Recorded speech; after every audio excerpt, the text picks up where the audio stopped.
Welcome to Man Does Tech, where I solve the problems you didn't even know you had.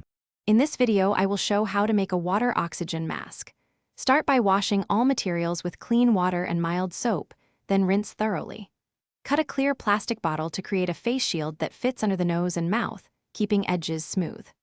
Attach flexible tubing to allow airflow from a pump or squeeze bulb, ensuring connections are snug. Test gently over a basin before use and adjust seals for comfort and minimal leaks.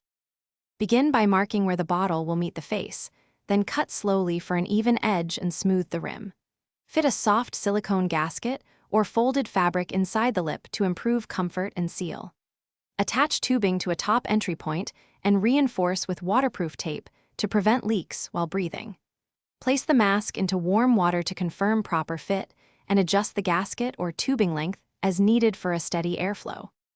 Quick recommendation: make your workspace tidier with leak-proof containers that keep small parts, tubing, and spare gaskets organized and spill-free.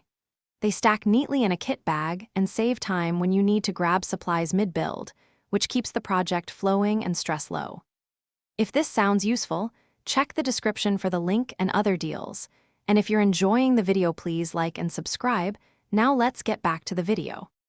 Always supervise any use of a homemade device and prioritize safety over experimentation. Maintain a loose but stable seal rather than a vacuum-tight fit to allow exhaled air to escape. Replace water after each session and disinfect components regularly to prevent bacterial growth. Limit session duration and stop immediately if the wearer feels dizzy, short of breath, or experiences chest discomfort. Seek professional medical options for prolonged oxygen needs or serious respiratory issues. Thanks for watching. If you found this helpful, don't forget to like and subscribe.